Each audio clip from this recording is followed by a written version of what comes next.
Wir sind hier in Berlin im Ölberg-Studio in Kreuzberg und wir nehmen auf für mein neues Album The Voice of Piano, das bei Prospero Classical erscheinen wird.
Wir sind hier in einer Studiokirche im Grunde, ja, also die Teil genutzt wird als Kirche mit Altar und allem, was dazugehört.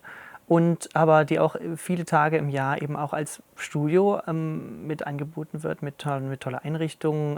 Wir haben ja Stellwände, was es wirklich nicht überall gibt. Man kann also wirklich auch auf den Klang Einfluss nehmen, was man sonst wirklich nur in richtig großen professionellen Tonstudios hat. Tolle Infrastruktur, es ist ganz wunderbar. Finde ich auch echt richtig toll, dass es das mitten in Berlin so gibt. Ja. Wir produzieren heute und hier Dolby Atmos. Das ist ein neues immersives Soundformat. Durch dieses Format können wir einfach ein ganz tolles räumliches Erlebnis auch in der Aufnahme präsentieren. Stereo, klassisch weit verbreitet, sperrt natürlich den Klang immer ein bisschen ein. Ja? Immer auf diese lineare Ebene, 2 Lautsprecher. Und mit Dolby Atmos haben wir eben die Möglichkeit, auch wirklich den Raum zu erleben, indem sie das jetzt hier spielt, den wir dann auch nachträglich in der Postproduktion noch dazu bringen. Und das ist wirklich noch ein Klangerlebnis, was wirklich ein Mehrwert, ein echter Gewinn ist. Ja. Ich nehme Stücke auf, die eigentlich für Gesang und Klavier komponiert wurden, beziehungsweise für Gesang und Orchester. Ich habe eine etwas verquere Biografie. Also nach dem eigentlichen Klassikstudium als Jungstudentin hatte ich eben eine relativ lange Phase, wo ich eben Rockmusik gemacht habe, Popmusik gemacht habe. Kein Flügel, kein Klavier gespielt habe, sondern nur Synthesizer. Und der Weg zurück ans Klavier, noch nicht mal in die Klassik, aber eben ans Klavier, war ein Chansonprogramm, was ich mit meiner damaligen Chansonette erarbeitet habe. Und es waren Chansons von Kurt Weill, von Holländer, zu Texten von Brecht und Kästner und Tucholsky. Und das war eigentlich der erste Schritt zurück ans Klavier. Und von dort war der Weg eben nicht mehr weit in die Klassik. Und da habe ich irgendwie so dieses Gefühl gekriegt, dass der Text hinter den Chansons und hinter den Liedern der Musik nochmal eine ganz andere Tiefe und eine andere Bedeutung gibt. Und auf die Art und Weise habe ich einen ganz anderen Zugang bekommen zu den Liedern, aber auch zu der Art und Weise, wie man zum Beispiel bei Schubert den Text interpretiert oder bei Debussy den Text eben nicht interpretiert, sondern eigentlich die Stimmung des Textes nur wiedergibt. Wie man atmet mit dem Sänger, wie man ein wunderbares Legato gestaltet. Ich fand diese Stücke und diese Musik so fantastisch und wollte irgendwann es einfach für mich spielen.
Das war die übergewohnte Fassung. Die finde ich tatsächlich gut. Und tatsächlich fand ich den Übergang jetzt auch ganz gelungen, ja.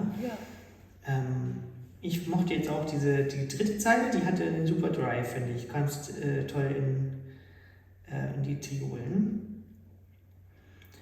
Mir fehlen so ein paar Töne oder mal gerade Bass mich ganz richtig getroffen da auf der, was ist das jetzt, 4. Seite dann. Deswegen hätte ich gern zumindest das Allegro dann gehört. Tempo finde ich gut.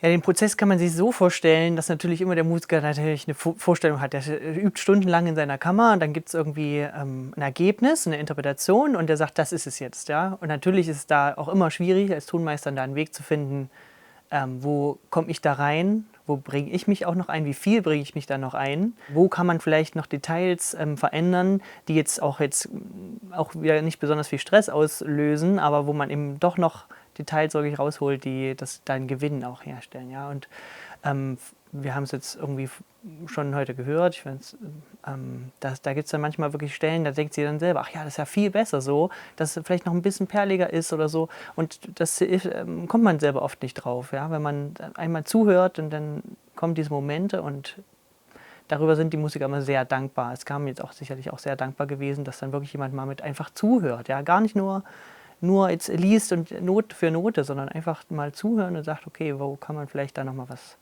was verbessern auch. Ja? Und das sind oft nur kleine Details. Es ist weniger so, dass man so komplett eine Interpretation umschmeißt.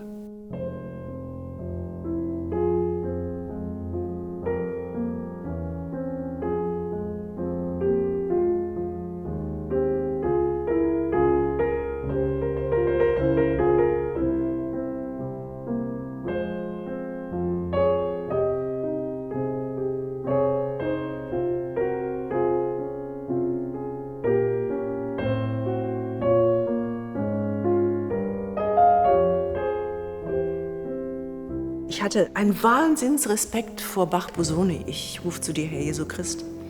Weil ich irgendwie denke, oh, Bach muss anders sein und Bach muss mehr verkopft sein und mehr analytisch sein. Und beim ersten Mal spielen habe ich all das versucht umzusetzen und es gefiel mir nicht so gut. Und dann sagte Christoph, vergiss das doch alles und geh doch mal im Tempo fast noch ein bisschen zurück. Und nimm diese Triller-Figur nicht so genau, lass es einfach frei. Und dann habe ich das gemacht und habe einfach vergessen, wie man Bach spielt, dass es präzise und genau sein muss und habe es einfach so gespielt, wie ich es empfunden habe. Und dann war das ein One-Take. Und wir haben es einfach so durchlaufen lassen. Und ich fand das so schön, dass ich einfach gesagt habe, so nehmen wir es. Ich weiß jetzt nicht, wie es tatsächlich sein wird, aber ich fand es in dem Moment so stimmig und so echt. Und ich habe es in dem Moment so empfunden. Und so wird es sein.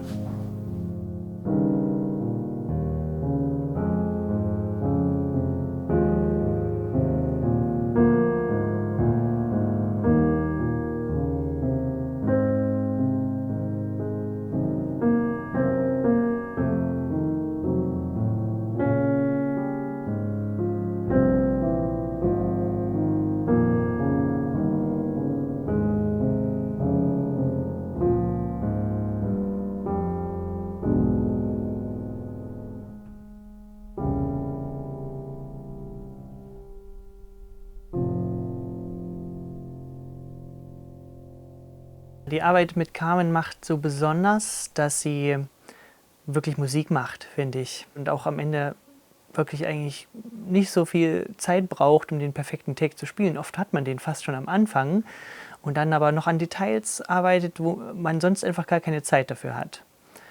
Und das schafft man eigentlich nur, wenn man auch wirklich auch eben diese Chemie hat, ja, sich gut versteht, sich auch vertraut. Also sie muss jetzt auch keine Angst vor mir haben, was man auch oft hat in dieser Situation.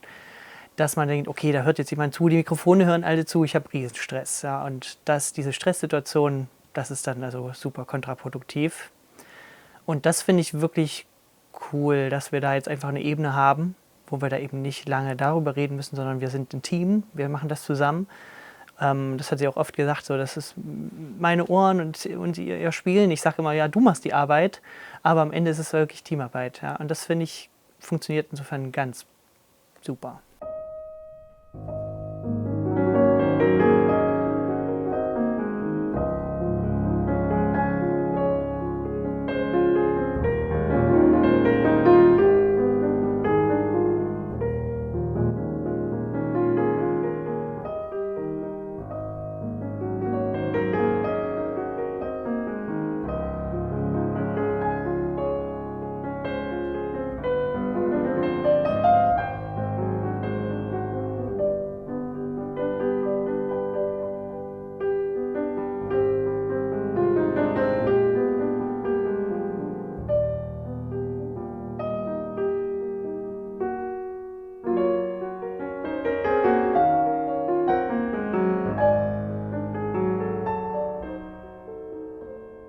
Melancholie ist mir über die Zeit so ans Herz gewachsen, weil es auch tatsächlich diesen Grundzustand der letzten Jahre teilweise auch wiedergibt. Und das ist das Stück, was am meisten gewachsen ist mit mir. Und deshalb fand ich es auch so wichtig, dass es auf dieser CD zu hören sein wird. Und genauso auch das Ständchen von Richard Strauss in der Bearbeitung von Godowsky jetzt. Und so gegensätzlich, das Ständchen lebensfroh und sprühend und ich bin der Welt abhandengekommen, so in sich gekehrt und zurückgenommen. Und diese Kontraste sind das letztendlich, was den Reiz ausmacht der Musik.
überzeugt von den Trillern im dritten System. Der war auch nix. Nee, der war irgendwie, er hat es jetzt schon mehrfach, hat mir mehrere aufgeschrieben. Auch beim ersten Mal? bessere Fassung von. Okay. Sonst, nee. Sonst Also, schön, okay. Dann verzichte ich glaube jetzt auch, wenn ich jetzt auch mit da Schluss ein bisschen viel auch da, wie gesagt, da haben wir eigentlich wirklich einen sehr schönen Schluss. Also das wäre jetzt auch nicht so das. Tendenziell, da tendiere ich immer noch zu dem, aber auch die hat jetzt viel. Aber genau, wenn du mir jetzt vor allen Dingen die Trelle nochmal irgendwie bieten könntest, das wäre super, glaube ich, würde ich gerne haben.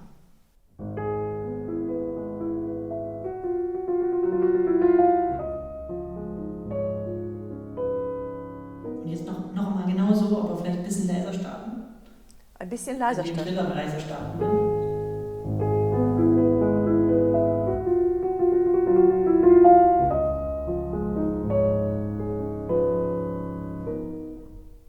Der war jetzt ein bisschen wenig virtuos.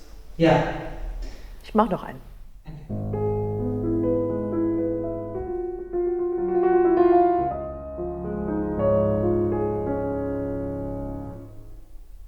Okay, jetzt habe ich einiges zum Aussuchen. Super, vielen Dank.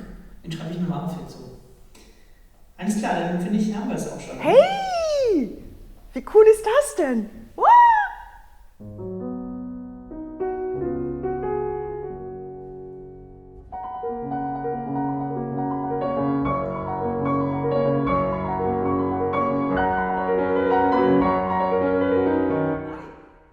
Ja, auch hier hast du wie vorhin auch, ja,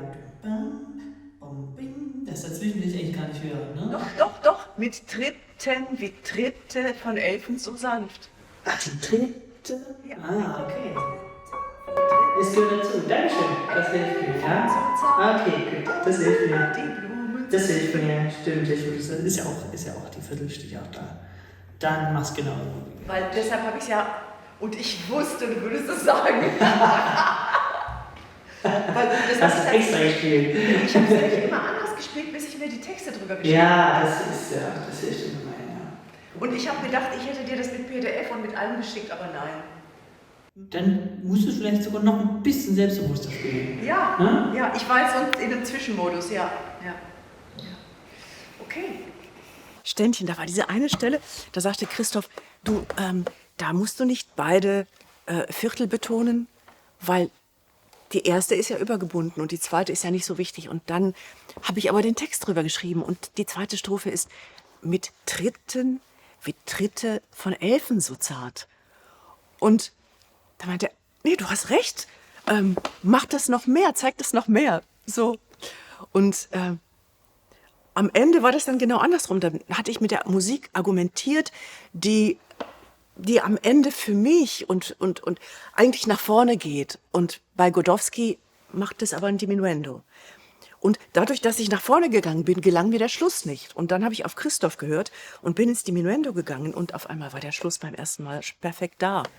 Also es hat tatsächlich auch viel damit zu tun, wie ist meine Imagination zu dem Text und wie empfinde ich die Musik in dem Moment. Und manches ist super schlüssig und anderes erschließt sich nicht auf den ersten Blick.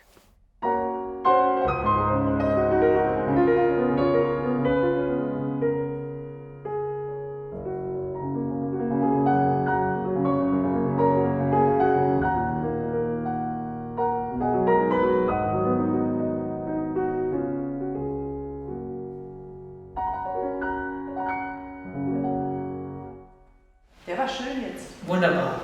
Das Schönste für mich an dem Job, ich habe es vorhin gesagt, ist halt wirklich, dass man also für mich wird hier Musik gemacht. Natürlich jetzt, das ist so ein bisschen vorgehalten. Natürlich geht es am Ende um den Endnutzer, der das genießen kann, aber es in dem Moment spielt sie und der erste Blick geht zu mir und sagt, wie war's und war das ein guter Take oder soll ich nochmal oder sind wir fertig? Also diese Emotionen, die da entstehen und es liegt an mir, das finde ich also wirklich immer ganz besonders. Und das hat ja auch die Nachfolge, dass ich dann in meiner Kammer sitze und es immer wieder anhören kann und Material in der Hand halte, was noch niemand so gehört hat. Im Schnitt entsteht dann ja ein Produkt. Also das liebe ich immer sehr. Es ist immer wieder dass seine Gefühle wiederfinden in dem, was man tut. Und ich liebe es einfach, was ich tue. Und auch wenn es Momente hat, wo ich denke, oh, ich bin nervös, ich bin aufgeregt, warum tue ich das überhaupt, was ich tue? Weil es mir alles bedeutet, weil es das ist, was ich liebe. Und weil ich mir ein Leben ohne das nicht vorstellen möchte.